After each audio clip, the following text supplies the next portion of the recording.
차가운 겨울비가 소울의 마천루를 사정없이 때렸다. 유리창 너머로 보이는 도시의 불빛은 번져나가는 물감처럼 흐릿했다. 진성그룹 본사, 그 정점에 있는 펜트하우스의 통유리창 앞에 한 남자가 서 있었다. 대한민국 재계의 괴물, 강태준. 그의 시선은 아래를 내려다보고 있었지만 그 무엇도 담고 있지 않았다. 그에게 도시는 그저 발밑에 둔 장기판에 불과했다. 완벽하게 재단된 다크 네이비 슈트는 그의 냉정한 성품만큼이나 한치의 흐트러짐도 없었다. 같은 시각 그 거대한 빌딩의 로비 바닥에 18살 한서연이 금방이라도 쓰러질 듯 위태롭게 서 있었다. 얇은 코트에서 빗물이 뚝뚝 떨어져 값비싼 대리석 바닥을 적셨다. 그녀의 손에는 일주일째 체납된 할머니의 병원비 고지서가 땀과 빗물에 젖어 눅눅하게 들려 있었다. 의사는 오늘 밤을 넘기지 못하면 모든 것을 포기해야 한다고 했다. 그녀에게 남은 유일한 희망은 이 빌딩의 꼭대기에 사는 남자 강태준 회장을 만나는 것뿐이었다. 그가 자선재단을 운영한다는 마지막 기사를 붙잡고 무작정 달려온 것이다. 서연은 경비원들의 재질을 필사적으로 뿌리치며 엘리베이터 홀로 달려갔다. 제발 단 한 번만 할머니가 돌아가시게 생겼어요. 회장님을 만나게 해주세요. 그녀의 절규는 소음에 불과했다. 경비원들의 거친 손이 그녀의 팔을 붙잡으려던 순간 매끄러운 구두 소리와 함께 한 남자가 다가왔다. 최 이사의 비서였다. 그는 경멸과 의아함이 뒤섞인 눈으로 서연의 젖은 몰골을 훑어보더니 이내 알 수 없는 미소를 지었다. 늦었군. 회장님께서 기다리신다. 따라와. 서연은 영문을 몰랐지만 회장님이라는 말에 홀린 듯 그를 따랐다. 이것이 지옥으로 가는 초대장이라는 것을 알지 못한 채 비서는 그녀를 VVIP 전용 엘리베이터에 태웠다. 금빛으로 번쩍이는 폐쇄된 공간 안에서 서연은 자신의 심장 소리가 귀에 울리는 것을 느꼈다. 최 이사의 비서는 최고층 버튼을 누르고는 의미심장한 말을 남겼다. 오늘 밤 네가 어떤 역할을 해야 하는지는 알고 있겠지? 회장님 기분을 잘 맞춰드려. 네가 상상하는 것 이상을 얻게 될 테니. 서연은 그 말의 의미를 이해하지 못했다. 그녀는 그저 자비를 구하러 가는 길이라고만 생각했다. 펜트하우스의 문이 소리 없이 열렸다.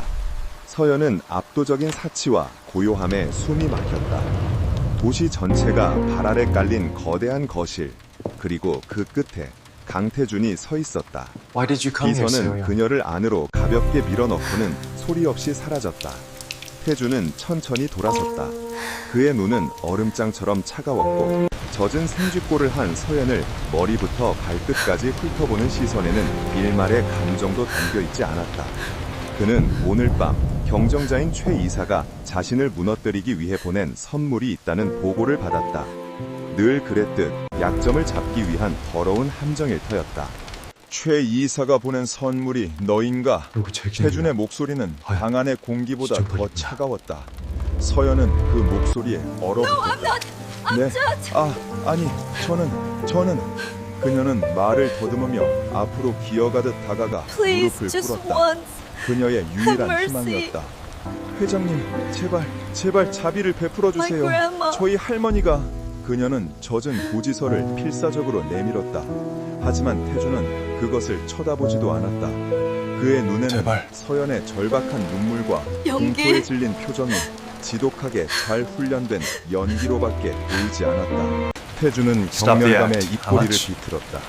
연기는 그만하지. 얼마면 돼? 그는 서연의 절박함을 가장 추악한 방식으로 해석했다. 그는 재킷 안주머니에서 수표첩을 꺼내 만년필을 들었다. 네가 원하는 금액, 네 순진한 연기값으로 얼마를 원하지? 서연은 그 말이 의미하는 바를 깨닫고 온몸에 피가 차갑게 식는 것을 느꼈다. 아니에요. 그런 게 아니에요. 저는 돈을 팔러 온 게... 그녀의 항변은 태준의 냉소에 막혔다. 시끄러워. 태준은 그녀의 눈앞에 백지 수표를 던졌다. 네가 원하는 만큼 써. 그리고 당장 내 눈앞에서 사라져. 다시는 이런 더러운 함정으로 내 시간을 낭비하게 하지 마. 수표가 그녀의 젖은 무릎 위로 떨어졌다. 서연은 떨리는 손으로 그것을 집어들었다. 그녀의 머릿속은 하얗게 비어버렸다. 할머니의 희미한 숨소리와 수술실에 붉은 등이 교차했다. 그녀의 나이 18. 그녀는 순수함이라는 단어의 무게를 몰랐지만 지금 이 순간 그것을 읽고 있다는 것은 본능적으로 알았다. 서연은 만년필을 집어들었다. 손이 너무 심하게 떨려 글씨를 쓸 수가 없었다. 그녀는 이를 악물었다. 눈물이 뺨을 타고 흘러내려 수표 위로 떨어졌다. 그녀는 정확히 할머니의 수술비와 입원비에 해당하는 금액을 적었다. 한 글자 한 글자 적을 때마다 무언가가 그녀 안에서 부서져 내리는 소리가 들렸다. 그녀는 숫자를 다 적은 수표를 태준하게 내밀었다. 더 이상 고개를 들 수 없었다. 그녀의 모든 존엄이 그 숫자와 함께 팔려나갔다. 태준은 그녀가 적은 금액을 겪는 줄로 확인했다. 생각보다 적은 액수에 그는 오히려 더 큰 경멸을 느꼈다. 고작 이 정도 돈 때문에 이런 연극을 벌인단 말인가. 그는 거칠게 수표에 사인을 하고는 그것을 다시 그녀에게 던졌다. 가져가. 그리고 다시는 내 앞에 나타나지 마. 서연은 바닥에 떨어진 수표를 주었다. 그것은 단순한 종이 조각이 아니었다. 그것은 그녀의 영혼을 태우고 남은 죄였다. 그녀는 비틀거리며 일어섰다. 어떻게 몸은 저한테 이럴 수 천근만근 있어요? 무거웠지만 손에 쥔 제가 수표는 이것밖에 안 이상하게도 되나요? 가벼웠다. 그녀가 펜트하우스를 나설 때까지 어떻게 저한테 이럴 태준은 수 단 한 있어요? 번도 그녀를 다시 쳐다보지 않았다. 제가 이것밖에 안 되나요? 그는 다시 창밖을 바라보았다. 빗줄기는 여전히 거쳤다. 어떻게 저한테 이럴 그는 수 있어요? 또 하나의 귀찮은 벌레를 치웠다고 제가 이것밖에 생각했다. 안 되나요? 그가 버린 그 순수함의 조각이 훗날 자신의 심장을 겨눌 가장 날카로운 칼날이 될 것이라는 사실을 까맣게 모른 채 서연은 텅 빈 엘리베이터 안에서 무너져 내렸다. 손에 쥔 수표를 보며 울부짖었지만 소리는 밖으로 새어나가지 못했다. 빌딩을 빠져나온 서연은 다시 차가운 빗속으로 걸어 들어갔다. 비는 아까보다 더 차갑게 느껴졌다. 그녀는 멈춰서서 하늘을 올려다보았다. 빗물이 눈물과 뒤섞여 무엇이 슬픔이고 무엇이 비인지 알 수 없었다. 그녀의 인생은 그 순간 완전히 바뀌었다. 18의 한서연은 그 빗속에서 죽었다. 그리고 그녀는 손에 쥔 차가운 수표를 움켜쥐었다. 이것은 구원이 아니라 복수의 시작이었다.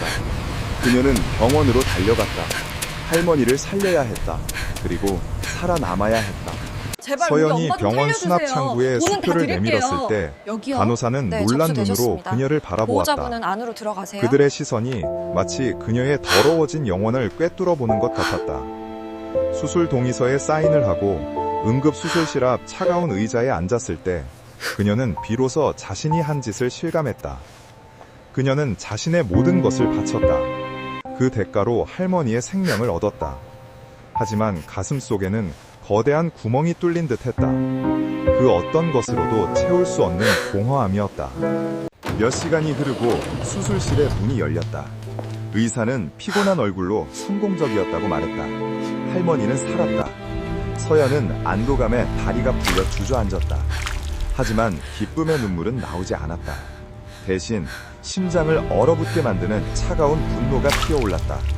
강태준, 그 남자의 얼굴, 그 경멸에 찬 눈빛, 얼마면 돼? 라고 묻던 그 잔인한 목소리, 모든 것이 그녀의 뇌리에 낙인처럼 찍혔다. 그녀는 병원 복도를 걸어 나왔다. 새벽에 희미한 빛이 창문으로 스며들고 있었다. 그녀는 유리창에 비친 자신의 모습을 보았다.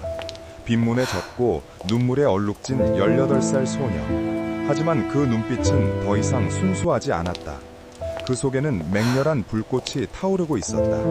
그녀는 다짐했다. 절대로 잊지 않겠다고. 오늘 밤의 굴욕과 절망을. 그리고 언젠가 반드시 그 남자, 강태준의 앞에 다시 서겠다고. 그때는 지금처럼 무릎 꿇는 가난한 소녀가 아닐 것이다. 그날 밤 강태준은 잠을 설쳤다. 이상하게도 꿈자리가 사나웠다. 꿈속에서 그는 끝없이 깊은 물속으로 가라앉고 있었다. 그리고 물 밑바닥에서 그가 경멸하며 던져버렸던 그 소녀의 얼굴이 보였다. 그녀의 눈은 원망도 슬픔도 아닌 그저 텅 비어 있었다. 그 텅 빈 눈이 그에게서 눈을 떼지 않았다. 그는 불쾌감에 잠에서 깨어났다.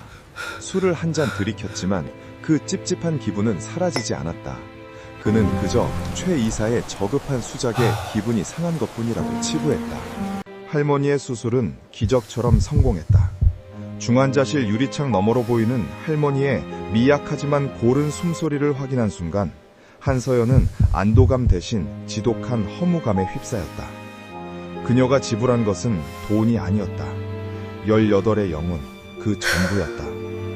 병원의 차가운 소독약 냄새가 그녀의 폐부 깊숙이 스며들며 그날 밤의 굴욕적인 내 앞에 기억을 나태하지 더욱 마. 선명하게 각인시켰다. 강태준의 그 차가운 눈빛, 경멸이 깃든 목소리, 그것은 구원이 아니라 평생 씻을 수 없는 낙인이었다. 서연은 며칠을 뜬 눈으로 보냈다. 할머니가 일반 병실로 옮겨지고 조금씩 회복의 기미를 보이자 그녀는 결심을 굳혔다. 이 서울이라는 도시는, 특히 저 하늘을 찌를 듯한 진성그룹의 빌딩은 그녀에게 So this is the 거대한 price of my 무덤과도 purity. 같았다. 그녀는 남은 It's a 돈을 significant 확인했다. amount. 할머니의 Yet I feel 수술비와 so empty. 향후 몇 년간의 요양 비용을 제외하고도 상당한 액수였다. 그녀의 순수함과 맞바꾼 피의 대가였다. 서연은 그 돈을 자신의 무기로 만들기로 결심했다. 더 이상 당하지 않기 위해, 짓밟히지 않기 위해. 그녀는 모든 것을 정리하기 시작했다. 곰팡이내 나는 반지하방의 짐들은 쓰레기 봉투에 담겨 버려졌다.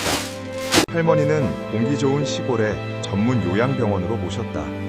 할머니는 오랜만에 편안한 얼굴로 잠드셨지만 서연은 그 곁을 지키며 자신의 옛 모습을 함께 묻었다. 그녀는 서울을 떠났다. 아무도 자신을 모르는 곳으로, 가장 똑똑하게 자신을 단련시킬 수 있는 곳으로 향했다. 그녀의 목적지는 미국이었다. 그 더러운 돈은 이제 그녀를 재탄생시킬 용광로의 땔감이 될 터였다. 그로부터 몇 년이 흘렀다. 시간은 무자비하게 흘러갔고 한서연이라는 이름은 세상에서 완벽하게 지워졌다. 대신 앨리시아 한이라는 이름이 월스트리트의 샛별로 떠올랐다. 그녀는 아이비리그에서 재무와 법률을 동시에 전공하며 잠자는 시간을 쪼개어 자신을 채찍질했다. 그녀에게 잠은 사치였고 음식은 생존을 위한 연료에 불과했다. 도서관의 차가운 책상에서 밤을 뒤새우며 그녀는 숫자를 무기로 법률을 방패로 삼는 법을 익혔다. 앨리시아는 더 이상 울지 않았다. 눈물은 약자의 사치임을 깨달았기 때문이다. 그녀는 과거의 상처를 분노로 승화시켰고 시장 그 마감 분노를 전에 냉철한 송풍이 이성으로 완료되도록 제어했다. 하세요. 실수는 그녀의 말투는 용납되지 않습니다. 간결하고 정확해졌으며 그녀의 눈빛은 그 누구도 속내를 읽을 수 없을 만큼 깊고 차가워졌다. 그녀는 일부러 가장 치열한 M&A, 인수합병의 세계로 뛰어들었다. 기업의 가치를 평가하고 약점을 파고들어 가장 효율적으로 사냥하는 포식자의 논리를 체득했다. 그녀는 외모마저 바꾸었다. 촌스럽던 단발머리는 세련된 롱헤어로 바뀌었고 낡은 코트 대신 몸에 완벽하게 맞는 명품 슈트가 그녀의 갑옷이 되었다. 그녀는 자신의 아름다움을 또 다른 무기로 사용하는 법을 알았다. 하지만 그 누구도 그녀에게 감히 접근하지 못했다. 그녀의 완벽한 미소 뒤에는 얼음장 같은 냉정함이 숨어 있었고 남자들은 그녀의 지성 앞에서는 경외심을, 그녀의 차가움 앞에서는 두려움을 느꼈다. 어려운 그녀는 협상이었습니다. 아이스 위치라는 별명으로 불렸다. 그녀가 손대는 딜은 반드시 성공했지만 결과가 그 중요하죠. 과정은 피도 눈물도 없었다. 그녀는 감정에 휘둘리지 않았고 오직 이익과 승리만을 추구했다.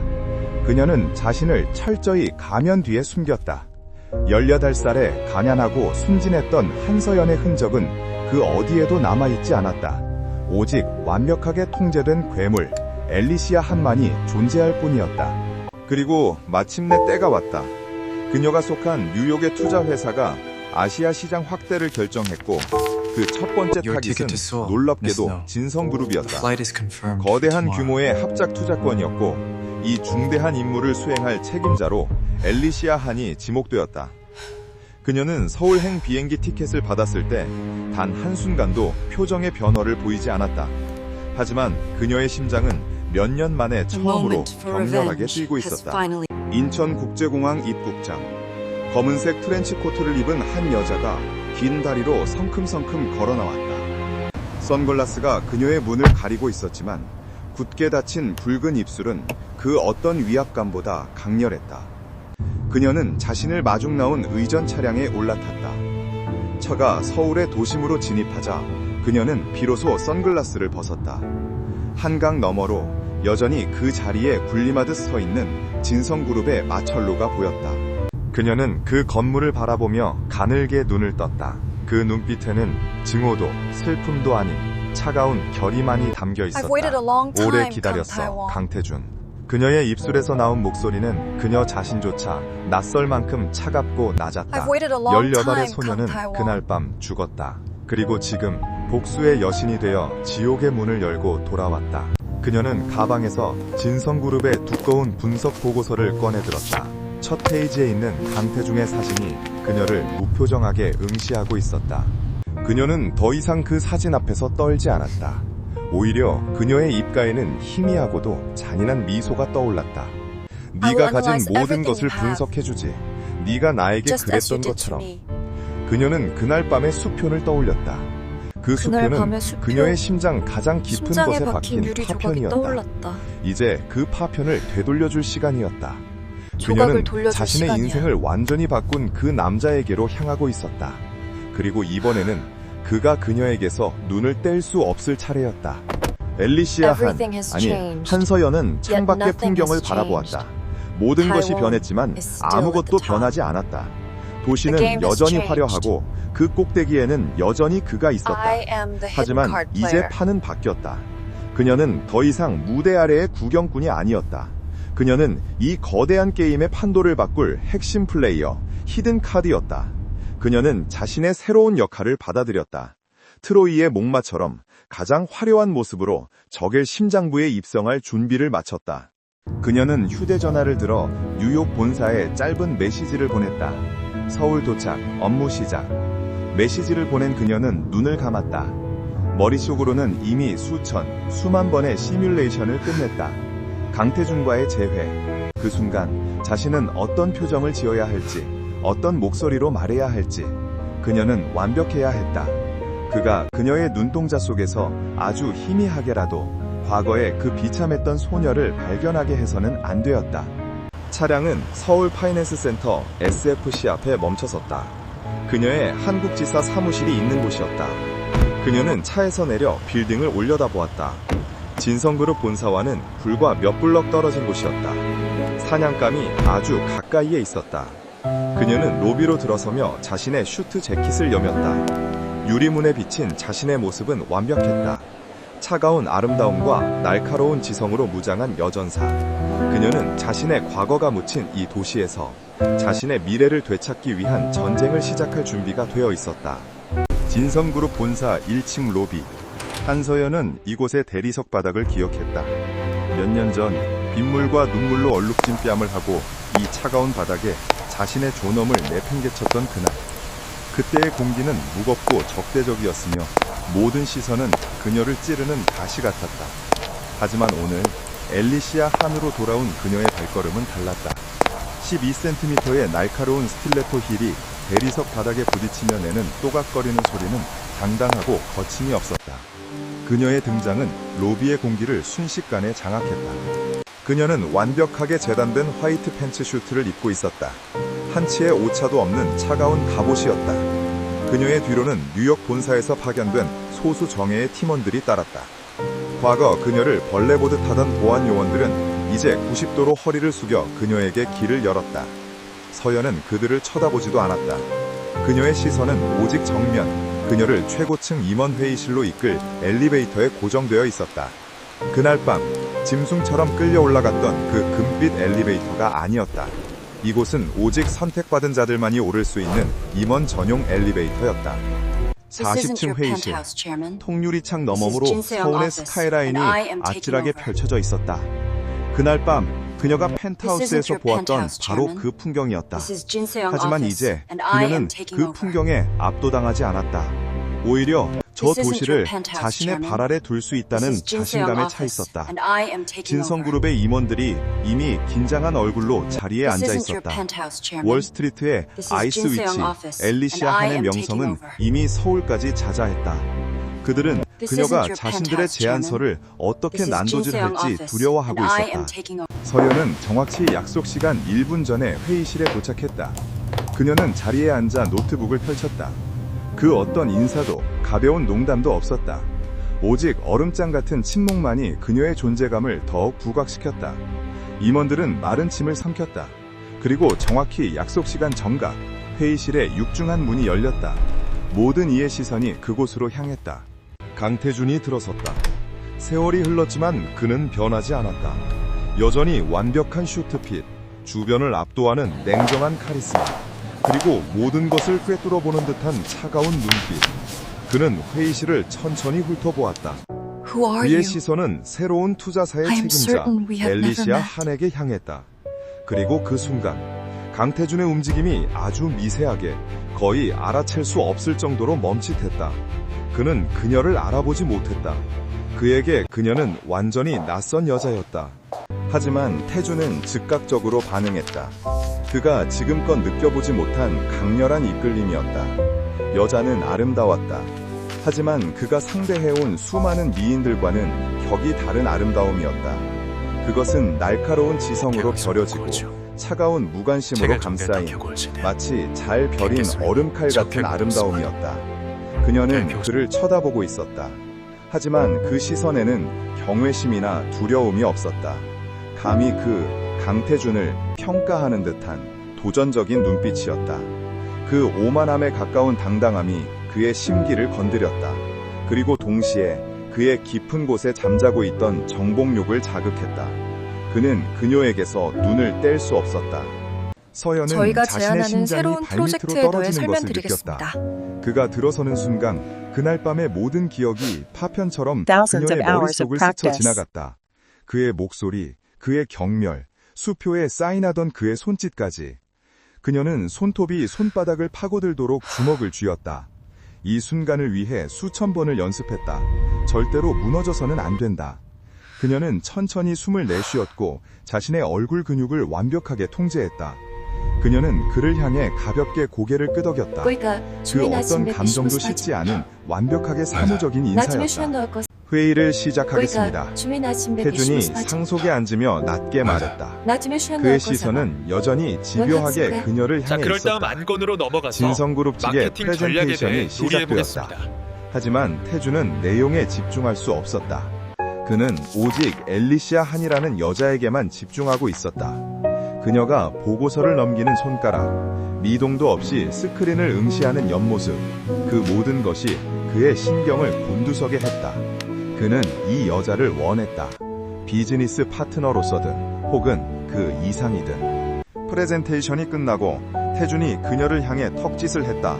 엘리시아 한, 당신의 의견을 듣고 싶군. 그의 목소리. 서연은 눈을 감았다가 떴다. 바로 그 목소리였다. 누구도 맞을 수 그녀를 없어요. 지옥으로 밀어넣었던. 그녀는 일어섰다. 솔직하게 말씀드리겠습니다, 강 회장님. 그녀의 목소리는 회의실의 Frankly, 공기를 가르며 울렸다. Chairman 뉴욕 억양이 섞인 완벽한 한국어였다. 당신의 제공해주신 데이터는 자료는 인상 매우 깊었습니다. 인상적이었습니다. 하지만 치명적인 치명적인 오류가 오류가 몇 군데 보이는군요. 그녀는 스크린 앞으로 걸어나갔다. 그리고 숫자를 가리키며 진성그룹의 재무제표에 숨겨진 부실 가능성과 시장 예측의 낙관적인 오류를 정확하게 지적하기 시작했다. 그녀의 분석은 송곳처럼 날카로웠고 논리는 빈틈이 없었다.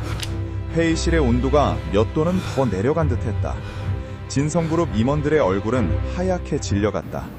그들은 자신들이 감추고 싶었던 약점이 아이스 위치의 눈에 정확히 포착되었다는 사실에 경악했다. 퇴주는 팔짱을 낀 채 그녀를 바라보았다. 그는 화가 나기보다 오히려 흥미로웠다.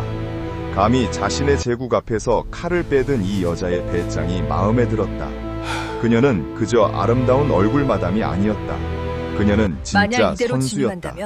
그는 그녀의 날카로운 지적을 막는 대신 오히려 더 깊이 파고들도록 부추겼다. 계속해 보시죠. 서연은 준비한 모든 자료를 쏟아냈다. 이것은 단순한 분석이 아니었다. 이것은 선전포고였다. 그녀는 강태준이 가장 자부심을 느끼는 그의 성, 진성그룹의 취약점을 정확히 가격했다. 그녀는 그에게 보여주고 싶었다. 저희 당신이 본사에서 짓밟았던 그 투자를 소녀가 승인할 수 없습니다. 이제 당신의 심장을 겨눌 칼날이 되어 돌아왔다고. 그녀는 이 프로젝트는 발표를 제가 마치고 맡겠습니다. 태준을 정면으로 응시했다. 이 조건으로는 본사의 이해 투자를 있으신가요? 승인할 수 없습니다. 회의실은 얼어붙었다. 아무도 감히 입을 열지 못했다. 태준은 몇 초간 그녀를 말없이 바라보았다. 그의 눈은 여전히 그녀에게 고정되어 있었다. 그는 자리에서 일어나 그녀에게 천천히 다가갔다. 그의 위압적인 존재감에 다른 임원들은 숨조차 제대로 쉬지 못했다. 하지만 서연은 한 걸음도 물러서지 않았다. 그녀는 그의 눈을 똑바로 마주했다. 태준이 그녀의 바로 앞에서 멈춰섰다. 그는 그녀의 눈을 깊숙이 들여다보았다. 엘리시아 한, 소문보다 훨씬 더 흥미로운 여자군. 그의 목소리는 낮고 위험했다. 당신이 원하는 게 정확히 무엇이? 그는 이 거래의 조건을 묻는 것이 아니었다. 그는 그녀 엘리시아 한이라는 여자 자체를 꿰뚫어 보려 하고 있었다. 서연은 입꼬리만 살짝 올려 희미한 미소를 지었다. 그것은 그가 기억하는 비굴한 눈물이 아니었다. 제가 원하는 회장님, 것은 단 하나입니다, 회장님. 제가 원하는 그녀는 건 그의 단 넥타이 하나뿐입니다. 핀에 시선을 잠시 두었다가 다시 그의 눈을 바라보았다. A 성공적인 successful deal. 거래, 그리고 And- 완벽한 수익률이죠. and 그녀는 a 의도적으로 perfect rate of 수익률이라는 단어에 힘을 주었다. 마치 그날 밤 그가 진성그룹의 미래는 그녀에게 저희에게 던졌던 달려있죠. 대가를 비웃는 것처럼. 태준은 그 말에 숨겨진 칼날을 감지했다. 이 여자는 보통 내기가 아니었다. 그녀는 그에게 도전하고 있었다. 그는 자신도 모르게 미소를 지었다. 냉혹한 재벌 CEO의 얼굴에 처음으로 드러난 흥미로운 감정이었다. 좋아, 어디 한번 해보시지. 당신이 내게서 얼마를 더 뜯어낼 수 있는지. 그는 그녀를 스쳐 지나가며 회의실을 나갔다. 문이 닫히는 순간 서연은 참았던 숨을 길게 내쉬었다. 다리가 후들거렸지만 그녀는 버텨냈다. 첫 번째 관문은 통과했다. 그녀는 강태준의 시선을 사로잡았다.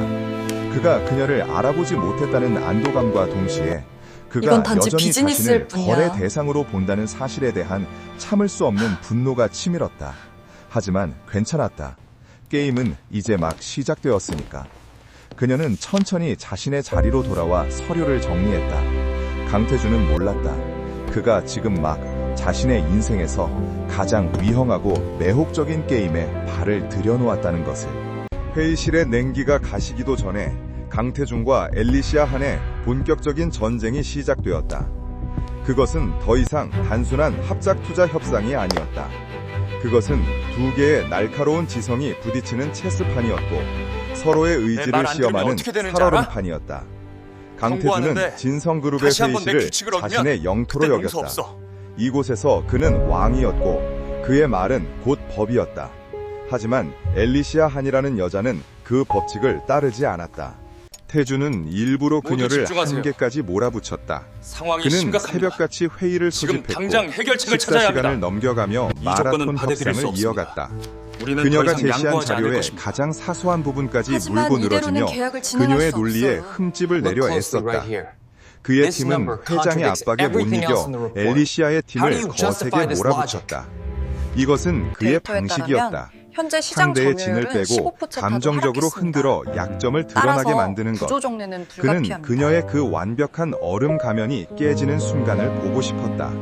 하지만 피곤하시면 엘리시아는 잠시 흔들리지 쉬었다 않았다. 할까요? 그녀는 태준이 저는 아주 예상한 괜찮습니다. 것보다 훨씬 더 강인했다.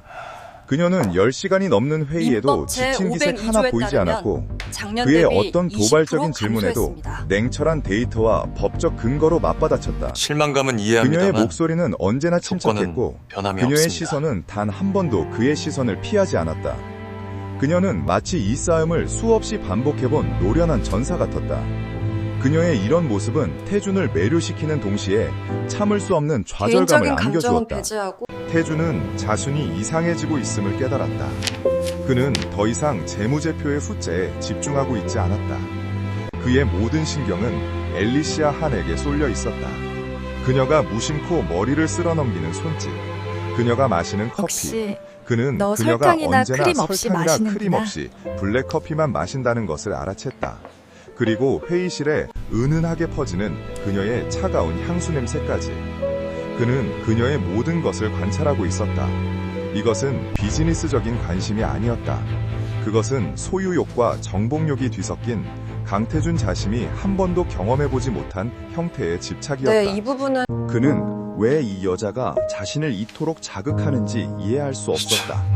그녀는 그에게 굴복하지 않았고 그를 두려워하지도 그에게 매달리지도 않았다. 그녀는 그가 가진 돈과 권력에 전혀 관심이 없는 듯 보였다. 그녀는 오직 승리에만 관심이 있었다. 강태준은 처음으로 자신과 닮은 종류의 인간을 만났다고 생각했다. 그리고 그 사실이 그를 미치도록 사로잡았다. 그는 이 여자를 꺾고 싶었고 동시에 갖고 싶었다. 어느 늦은 밤 이 프로젝트 협상은 교착 정말 상태에 이대로 진행할 빠졌다. 생각입니까? 거대한 네, 회장님. 회의실에는 계획대로 태준과 갈 겁니다. 서연 단둘만 남아 있었다. 피곤에 지친 양측 이 프로젝트 팀원들은 정말 잠시 이대로 진행할 휴식을 위해 생각입니까? 자리를 네, 비운 회장님. 상태였다. 계획대로 갈 태준은 겁니다. 넥타이를 거칠게 풀며 그녀에게 다가갔다. What 대체 do you want, 원하는 게 Alicia? 뭐지, 엘리시아 한? More of shares? 진성그룹의 지분을 더 Or are you 뜯어내고 testing my 싶은 건가? patience? 아니면 내 인내심을 시험하는 건가? 그의 목소리에는 노골적인 짜증과 함께 통제되지 않는 호기심이 묻어났다. 서연은 노트북을 덮으며 자리에서 일어섰다. 그녀는 창밖의 야경을 바라보았다. 몇 년 전 자신이 절망 속에 서 있던 바로 그 풍경이었다. 제가 원하는 건 이미 말씀드렸습니다, 회장님. 합리적인 조건과 공정한 거래. 그녀가 돌아섰다. 그녀의 눈은 어둠 속에서도 형형하게 빛나고 있었다. 회장님이야말로 제게서 무엇을 원하십니까? 제 항복이라도 받아내고 싶으신 겁니까? 그녀의 직설적인 도발에 태준은 허를 찔린 듯했다. 그는 그녀에게 한 걸음 더 다가섰다. 두 사람 사이의 거리는 위험할 정도로 가까워졌다. 그는 그녀의 차가운 향기 속에서 이상한 열기를 느꼈다. 항복? 아니, 그보다 더 흥미로운 걸 원하지. 그는 손을 뻗어 그녀의 턱을 잡으려 했다. 그것은 그의 권력을 확인하려는 무의식적인 행동이었다. 하지만 서연은 그의 손이 닿기 직전 재빠르게 한 걸음 뒤로 물러섰다. 그녀의 눈빛이 순식간에 경멸감으로 차가워졌다. 선을 넘지 마시죠, 강 회장님. 그녀의 목소리는 칼날 같았다. 저는 회장님의 수많은 여자들과 다릅니다. 제 몸에 손댈 생각은 버리시는 게 좋을 겁니다. 그 순간 그녀의 뇌리에는 그날 밤 그가 그녀에게 수표를 던지던 모습이 스쳐 지나갔다. 역겨운 굴욕감이 다시금 심장을 핥히었다. 태준은 멈칫했다. 그의 손이 공중에서 머물렀다. 그녀의 반응은 예상 밖이었다.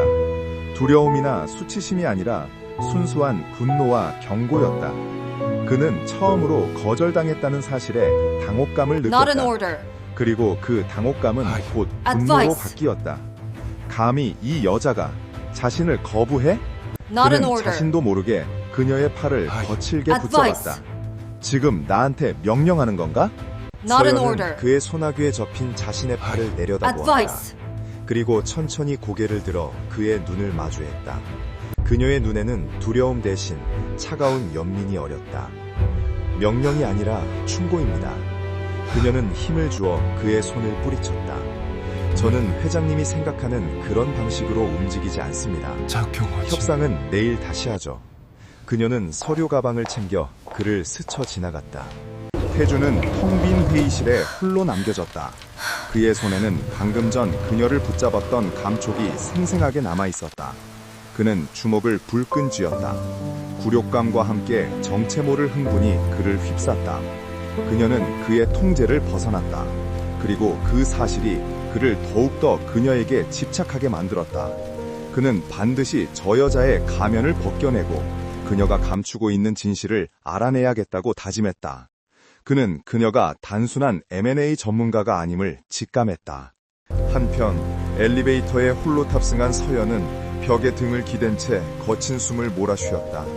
가면이 벗겨질 뻔했다. 그의 손이 닿았을 때 그녀는 역겨움에 소리를 지를 뻔했다. 하지만 동시에 그와 그렇게 가까이 마주섰을 때 그의 눈동자에서 본 것은 그날 밤의 경멸이 아니었다. 그것은 혼란이었고 욕망이었고 그리고 집착이었다. 그녀는 자신이 의도했던 것보다 더 깊이 그의 내면을 흔들고 있음을 깨달았다. 서연은 주먹을 쥐었다. 심장이 미친 듯이 뛰었다. 증오 때문인지 아니면 이 위험한 게임에 대한 긴장감 때문인지 알 수 없었다. 아니면 인정하고 싶지 않지만 그 남자의 강렬한 존재감 앞에서 느끼는 복잡한 끌림 때문인지도 몰랐다. 그녀는 고개를 세차게 저었다. 그럴 리 없었다. 그는 그녀의 인생을 망친 원수였다. 그녀는 자신의 목표를 다시 한번 상기했다. 복수. 그것만이 그녀가 돌아온 이유였다. 그녀는 이 위험한 줄타기에서 절대 감정에게 발목을 잡혀서는 안 되었다. 강태준과 엘리시아 한이의 팽팽한 기싸움은 진성그룹 전체의 분위기를 얼어붙게 만들었다. 그들의 회의실에서 새어나오는 냉기는 복도를 지나는 비서들마저 움츠러들게 했다. 이 살얼음판 같은 대치 상황을 흥미롭게 지켜보는 이가 있었으니 바로 최 이사였다. 그는 강태준의 오랜 라이벌이자 진성그룹의 호시탐탐 노리는 2인자였다. 최 이사는 강태준이 이 젊고 아름다운 M&A 전문가에게 비정상적으로 집착하고 있다는 것을 일찌감치 눈치챘다. 저 여자 보통 내기가 아니야. 최 이사는 자신의 비서에게 낮게 을조렸다. 강태준이 저렇게까지 한 여자에게 매달리는 건 처음 본다. 저 여자가 놈의 아킬레스건이 될 수도 있겠어. 최 이사는 그날 밤 강태준을 곤경에 빠뜨리기 위해 다른 선물을 준비했었다. 하지만 어찌된 일인지 계획이 틀어졌고 웬 낯선 소녀가 대신 펜트하우스로 올라갔다는 보고를 받았다. 그는 그 일을 대수롭지 않게 여겼지만 지금 엘리시아 한의 등장은 그의 묻혀있던 기억을 자극했다. 그는 비서에게 엘리시아 한의 뒷조사를 지시했다. 그녀의 모든 것을 캐내 뼛속까지. 한편 강태준은 혼란스러웠다. 조건은 반하지 엘리시아 않아요. 한을 향한 감정은 당장 서명하세요. 단순한 비즈니스적 흥미나 남자의 정복욕을 넘어선 깨끗한 곳에서만 무언가였다. 있던 사람들은 그는 그녀의 차가운 바닥부터 눈빛 뒤에 기어올라온 숨겨진 사람들의 절박함 깊은 슬픔 절대 못 쓸 혹은 거야. 분노를 어렴풋이 Your 느꼈다. silence won't change the 그리고 outcome. 무엇보다 그녀는 이상하게 익숙했다. 그는 이 모순적인 느낌의 정체를 알 수 없어 초조했다. 그는 그녀의 완벽한 방어막을 깨뜨리고 싶었다. Honestly, 그날도 I regret 어김없이 ever 지루한 trusting you. 협상이 이어지고 있었다. 태준은 You're completely 그녀의 평정심을 incompetent. 흔들기 위해 일부러 더 가혹한 조건을 내걸었다. 엘리시아 한, 당신은 숫자는 잘 알지 몰라도 현실은 모르는군. 당신처럼 깨끗한 사무실에서 자란 사람은 밑바닥에서 기어 올라오는 사람들의 절박함을 절대 이해 못해. 그의 목소리에는 분기별 보고서에 의도적인 대해 경멸이 논의해야 담겨 합니다. 있었다. 그는 그녀가 화를 내거나 적어도 감정의 동요라도 보이길 바랐다. 바로 그 순간이었다. 서연은 그의 말에 잠시 숨을 멈췄다. 그녀의 오른손이 자신도 모르게 왼쪽 쇄골 근처를 미세하게 스쳤다. 그것은 그녀가 극도의 스트레스나 모멸감을 느낄 때 나오는 아주 오래된 무의식적인 습관이었다. 제발요, 너무 추워요. 가난했던 시절 저한테 낡고 왜 해진 이러세요? 티셔츠에 목 부분을 여미던 버릇, 그리고 그날 밤 펜트하우스의 차가운 바닥에서 젖은 옷을 움켜쥐며 떨 때 나왔던 바로 그 동작이었다. 태준의 눈이 그 미세한 손짓에 고정되었다. 그의 머릿속에서 무언가가 번개처럼 스쳐 지나갔다. 흐릿했던 기억의 파편들이 하나로 맞춰지기 시작했다. 빗물에 젖어 떨던 깡마른 소녀, 겁에 질렸지만 그 눈빛만은 지금의 엘리시아 Her 한처럼 motivation is not 고집스러웠던. business, it is 아니, 그는 revenge. 소녀의 얼굴을 제대로 기억하지 못했다. 그는 그저 경멸하며 쳐다봤을 뿐이다. 하지만 그 손짓, 쇄골을 매만지던 그 절박하고도 방어적인 다음 분기 손짓은 계약은 뇌리에 죄송합니다. 각인되어 있었다. 진행하기 설마 태준은 자신의 생각을 부정하려 애썼다. 말도 안 돼. 그 비참했던 소녀와 눈앞에 세련된 아이스 위치가 비밀 인물일 리 없었다. 하지만 의심의 씨앗은 한번 뿌려지자 걷잡을 수 없이 8년 자라났다. 전 그는 펜트하우스에 왜 왔던 그녀의 여자에 대해 눈빛이 모든 것을 그토록 찾아내. 익숙했는지, 이름, 왜 그녀가 나이, 진성그룹을 그날 밤 이후의 그리고 행적까지. 자신을 이토록 집요하게 물고 늘어지는지 퍼즐이 맞춰지는 듯했다. 그녀의 도전적인 태도는 단순한 비즈니스 전략이 아니었다. 그것은 복수였다. 태준은 회의를 급하게 중단시켰다. 그는 자신의 집무실로 돌아와 김 비서를 호출했다. 그의 목소리는 그 어느 때보다 무겁게 가라앉아 있었다. 김 비서, 몇 년 전, 정확히 8년 전 겨울일 거야. 최 이사가 내게 선물을 보냈던 그날 밤, 그 펜트하우스에 올라왔던 여자아이, 아니, 소녀. 당장 그 아이에 대해 알아봐. 이름, 나이, 그날 이후의 행적까지 모든 걸. 김비서는 회장의 답작스러운 명령에 당황했지만 곧장 움직였다. 동시에 최 이사의 사무실에도 보고서가 도착했다. 찾았습니다, 이사님. 앨리시아 한, 그녀의 본명은 한서연입니다. 비서가 태블릿 PC를 내밀었다. 화면에는 8년 전 앳되고 초라한 모습의 한서연의 주민등록 사진이 떠 있었다. 그리고 이어지는 기록들. 할머니의 서울대 병원 수술 기록, 거액의 수술비가 진성그룹의 법인 수표로 결제된 내역, 그리고 그 직후 미국으로 출국한 기록까지. 최 이사의 입가에 잔인한 미소가 번졌다. 이럴 수가. 강태준, 이 자식, 이런 엄청난 비밀을 숨기고 있었군. 그는 그 소녀가 강태준의 숨겨진 여자라고 오해했다. 하지만 곧이어 앨리시아 한이 되어 돌아와 강태준을 압박하고 있다는 사실을 깨닫고는 무릎을 쳤다. 복수극이라 아주 재미있어. 그는 완벽한 무기를 손에 준 기분이었다. 그는 이 비밀을 이용해 강태준을 무너뜨릴 계획을 세우기 시작했다. 태준의 집무실에는 무거운 침묵이 흘렀다. 김비서의 보고는 충격적이었다. 한서연, 당시 만 18세, 할머니의 수술비를 구하기 위해 회장님을 찾아왔던 것으로 보입니다.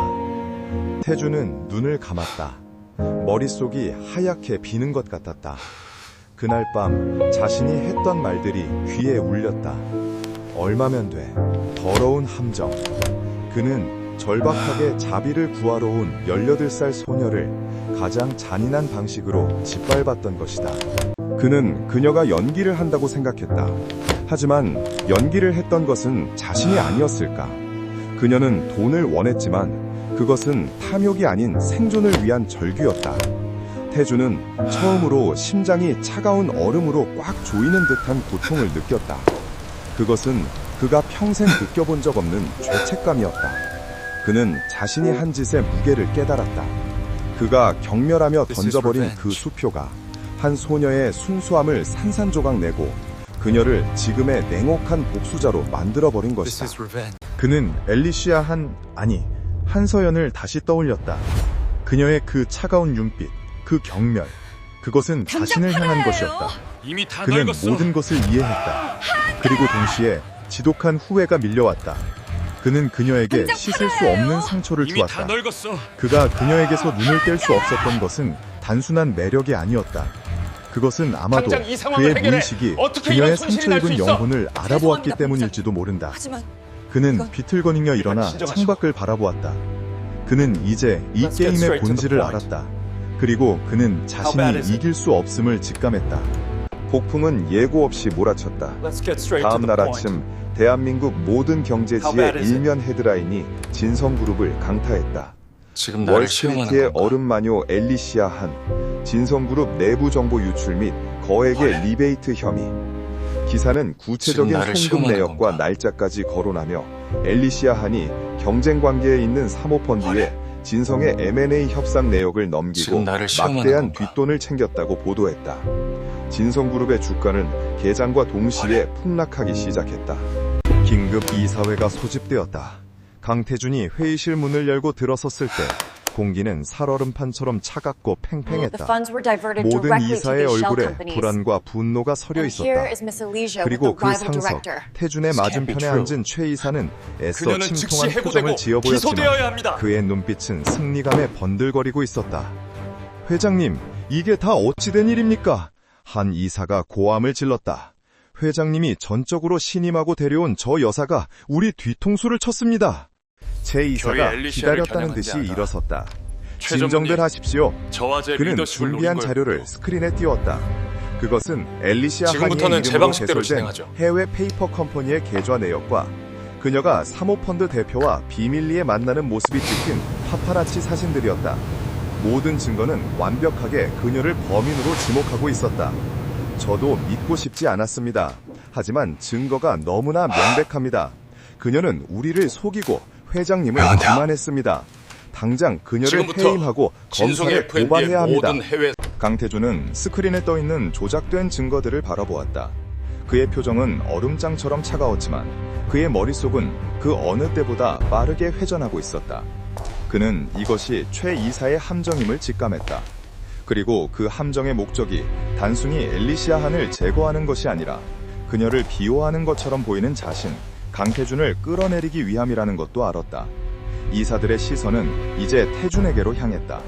그가 이 사태를 어떻게 책임질 것인지, 그가 총애하던 여자를 어떻게 내칠 것인지 기다리고 있었다. 바로 그때 회의실 문이 열리고 앨리시아 한이 들어섰다.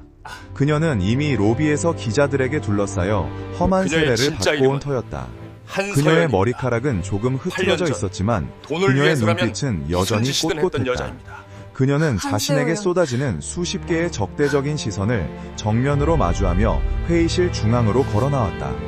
그녀는 이 폭풍을 예상하지는 못했지만 홀로 맞서 싸울 준비는 되어 있었다. 그녀의 인생은 언제나 그런 식이었다. 최 이사가 그녀를 향해 손가락질하며 말했다. 앨리시아 한, 아니 감히 어디라고 여길 들어와. 당신이 저지른 짓에 대해 해명할 기회조차 아깝다. 그는 이사들을 향해 외쳤다. 여러분, 이 여자는 우리 모두를 배신했습니다. 그 이름이 그녀의 본명은 앨리시아 한도 아닙니다. 맞죠? 그녀의 진짜 네, 이름은 말씀한 한서연입니다. 심각한데요. 8년 전 돈 때문에 무슨 짓이든 하려 했던 그런 여자입니다. 어쩌면 피할 수 회의실은 없는 순간 일이었을지도 정적에 몰라. 휩싸였다. 한서연이라는 이름이 공기 중에 울려 퍼지는 순간 서연의 얼굴이 창백하게 굳었다. 그녀는 최 이사를 쏘아보았다. 그녀의 눈에 처음으로 노골적인 살해가 어렸다. 그녀는 스캔들보다 자신의 가장 치욕적인 과거가 만천하에 드러났다는 사실에 더 큰 충격을 받았다.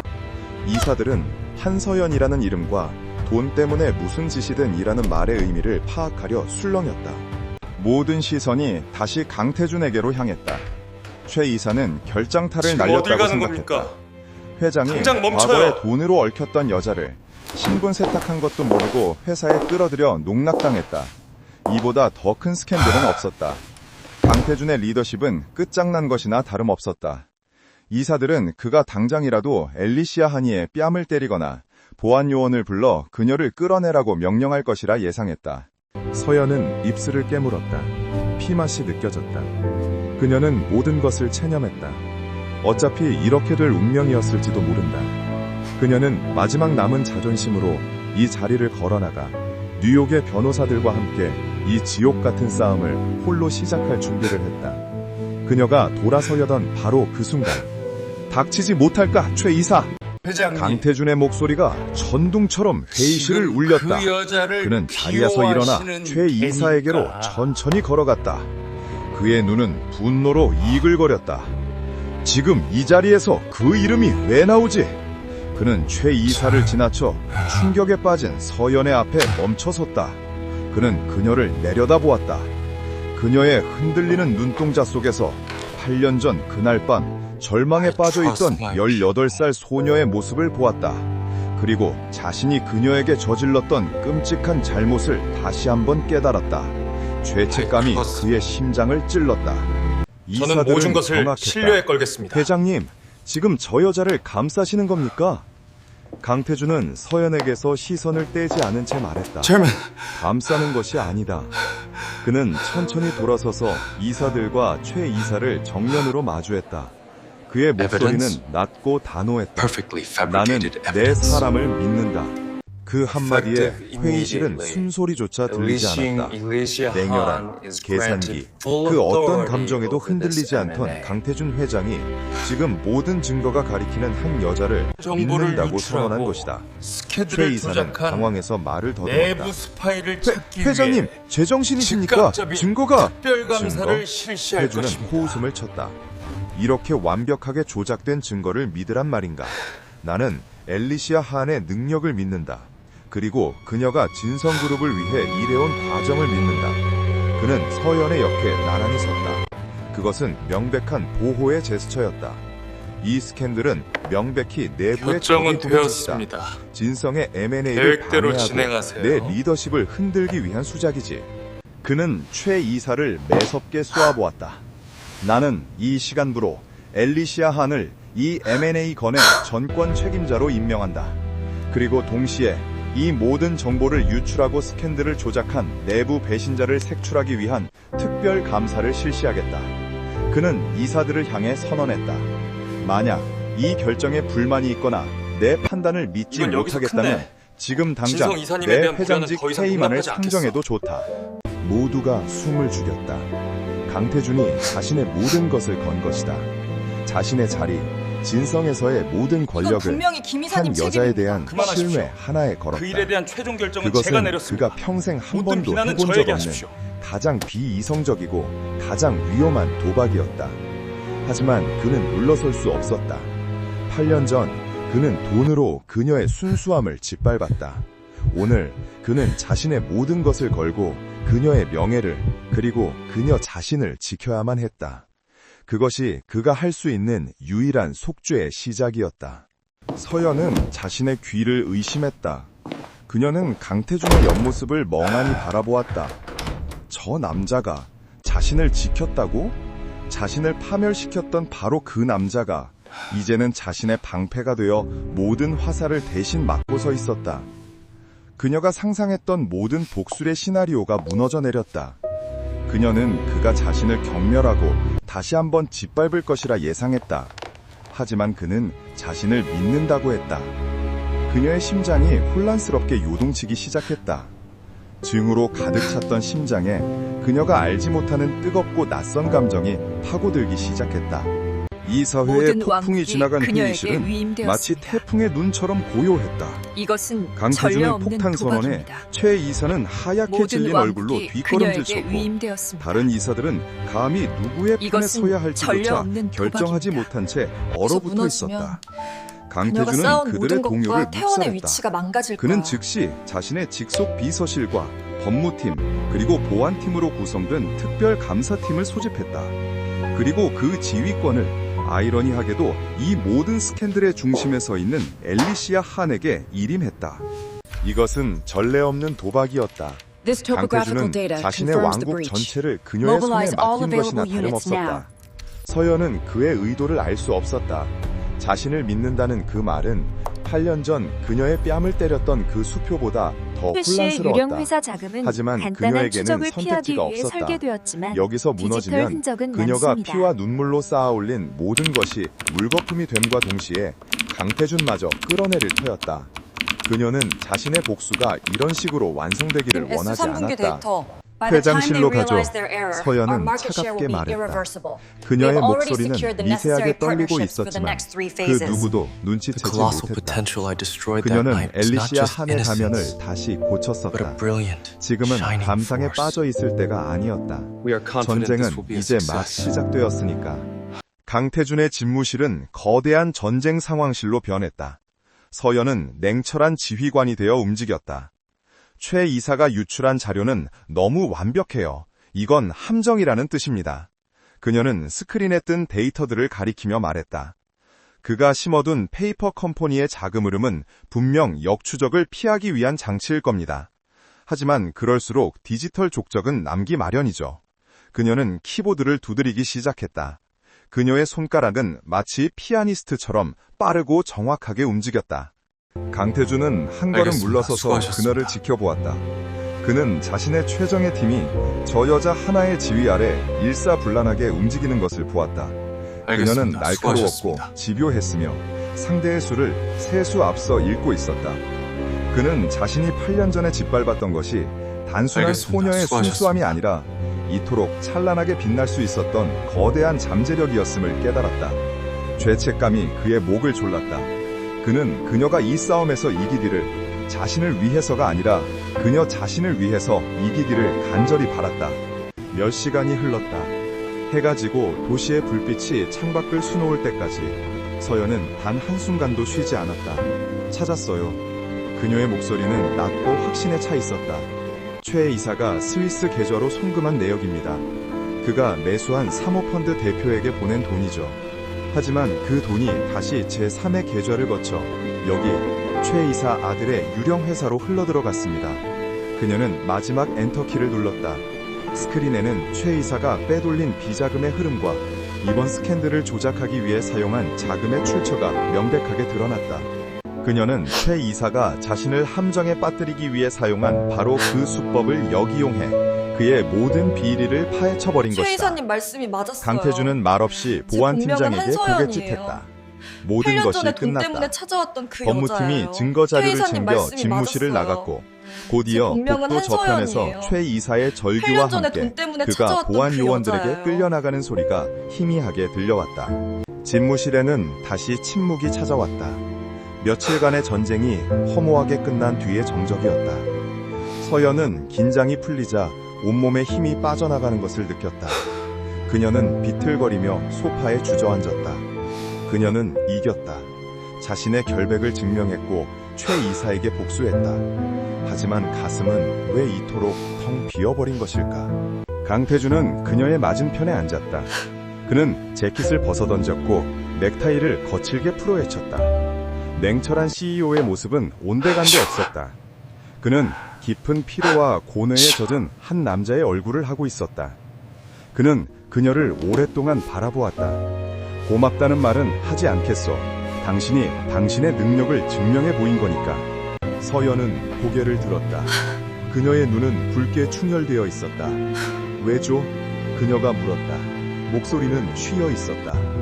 왜 저를 믿었습니까? 최 이사의 말이 맞았습니다. 제 본명은 한서연이에요. 8년 전 돈 때문에 당신을 찾아갔던 그 여자. 맞아요.